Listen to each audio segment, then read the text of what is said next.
जय हिंद दोस्तों।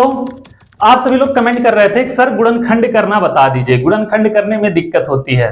तो बेटा आज हम गुणनखंड का ऐसा वीडियो लेके आए हैं कि आप चाहे 8वीं में हो, 9वीं में हो, 10वीं में हो, 6वीं में हो, 7वीं में, किसी भी क्लास में हो, गुणनखंड एकदम आसानी पूर्वक सीख जाओगे और पूरी लाइफ में कभी भूलोगे ही नहीं। ठीक है, तो आ जाओ देखते हैं गुणनखंड कैसे किया जाता है। ठीक है, तो बेटा यहाँ पे क्वेश्चन है 3x square minus 10x minus 8 और कह रहा है इसका गुणनखंड कीजिए। तो कैसे करेंगे यह, अगर क्वेश्चन पूरा देख लिए आप लोग तो यह गारंटी है गुणनखंड करना आप लोग कभी भूलोगे नहीं, एकदम मस्त एंजॉय के साथ गुणनखंड करोगे, कोई दिक्कत कहीं पे नहीं होगा। कहोगे तेरी गली से गुजरूंगा मैं, तू रहना। छोड़ो, आज हम आगे क्वेश्चन लगाते हैं। तो क्या करेंगे बेटा, यहां से ध्यान देना, यहां पे दिया बेटा x स्क्वायर का गुणांक कितना है 3 है, x का गुणांक कितना है बेटा 10 है, अचर पद कितना है 8 है। ठीक है, तो हम सबसे पहले क्या करते हैं, इस वाले x स्क्वायर का गुणांक और अचर पद जो होता है दोनों का आपस में मल्टीप्लाई करते हैं विद साइन, मतलब चिन्ह के साथ क्या करते हैं, दोनों का गुणा करते हैं। हम क्या करेंगे 3 का और 8 का चिन्ह के साथ आपस में गुणा करेंगे। तो कितना होगा बेटा, 3 का 3 होगा और गुणा करेंगे 8 का -8, तो 8 3 24, कितना हो जाएगा -24। तो दोनों का गुणा करेंगे, कितना आएगा मेरे रसगुल्ला, -24 आ जाएगा। इतना आया समझ में। अब -24 आया है बाबू, और यहाँ पे x का गुणांक कितना है -10 है, x का गुणांक कितना है -10 है। तो बाबू -24 को ऐसे दो भागों में तोड़ो कि गुणा करने पे तो कितना -24 आए, लेकिन जोड़ने या घटाने पे -10 आना चाहिए। क्या कि गुणा करने पे तो -24 आए, लेकिन जोड़ने या घटाने पे -10 आना चाहिए।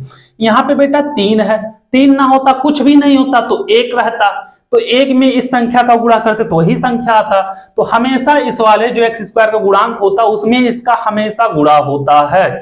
लेकिन जब कुछ नहीं रहता है तो 1 मान लिया जाता है, और 1 में किसी संख्या का गुणा होता तो वही आता है, इसलिए डायरेक्ट केवल यहीं से देख के कर दिया जाता है। लेकिन यहाँ पे 3 है तो हम लोग गुणा किए, -24 आया। अब 24 को ऐसे दो भागों में तोड़ना है, गुणा करने पे -24 आए, जोड़ने या घटाने पे कितना आए, -10 आए। ठीक है, तो क्या करेंगे, आए समझ में।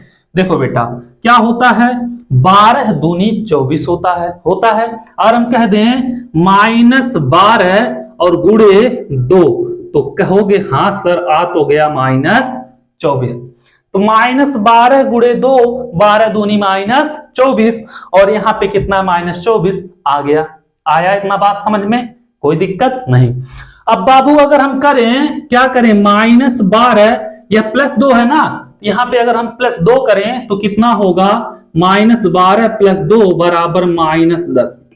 वाह क्या बात है, यही तो लाना था, -10 ही लाना था। तो -10 ना होके बेटा क्या -10x है, क्या -10x है। तो हम क्या करेंगे, लिखेंगे -12x और +2x, तो बराबर कितना आएगा, -10x। गजब, आया कि नहीं आया, आया ना, -10x से आया।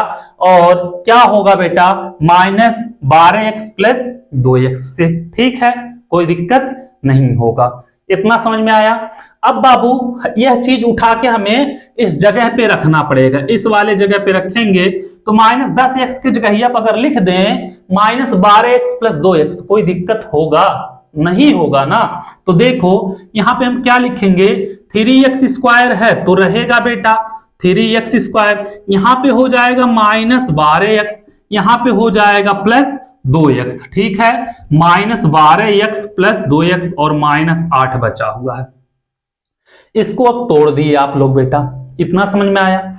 अब क्या करो बाबू, इसका अलग अलग गुणनखंड कर लो, फैक्टर कर लो, आप लोगों को समझ में आ जाएगा। ठीक है, तो हम 3 को लिख सकते हैं, कितना 3, और x स्क्वायर हो तो x गुणे x लिख सकते हैं। ठीक है, x का x में गुणा करेंगे x स्क्वायर हो जाएगा। अब अगर करोगे बेटा 12 को लिख सकते हैं 3 चौके 12, मतलब 2 गुणे 2 गुणे, देखो 12 का अगर हम गुणनखंड करें, क्या करें 12 का गुणनखंड करें तो ध्यान देना कितना होगा, 2 गुणे 2, 2 दूनी 4 गुणे 3, 4 तिया 12 हो जाएगा बेटा।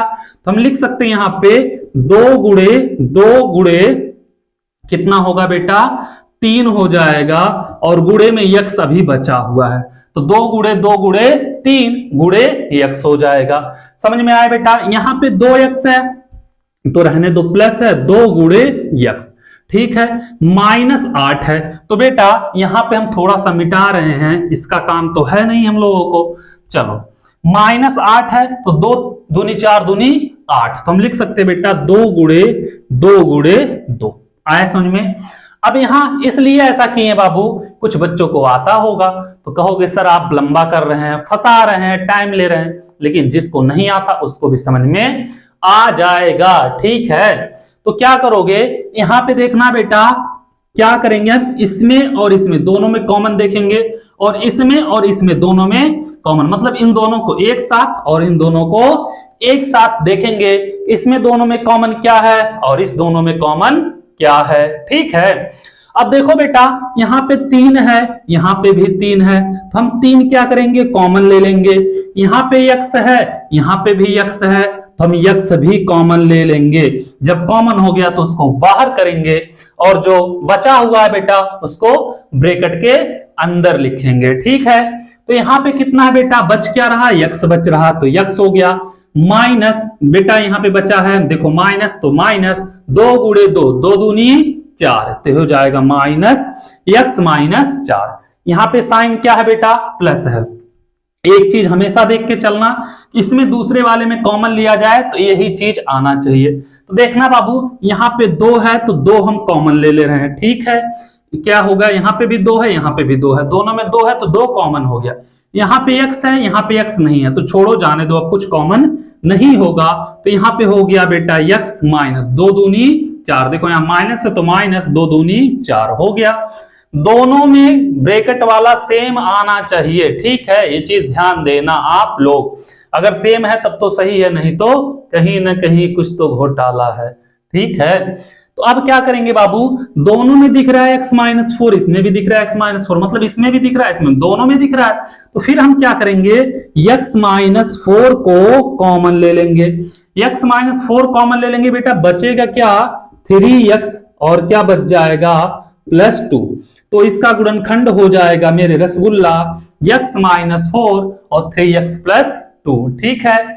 उम्मीद कर रहे हैं बाबू अच्छे समझ में आया होगा। ऐसे कोई क्वेश्चन आप लोगों को मिल जाए आप लोग फटाक से कर लोगे। अगर वीडियो अच्छा लगा हो तो चैनल को सब्सक्राइब, वीडियो को लाइक करना मत भूलिएगा और अपने दोस्तों के पास भी शेयर करिए। फिर हम एक बेहतरीन वीडियो लेके आएंगे, ठीक है। Thank you so much.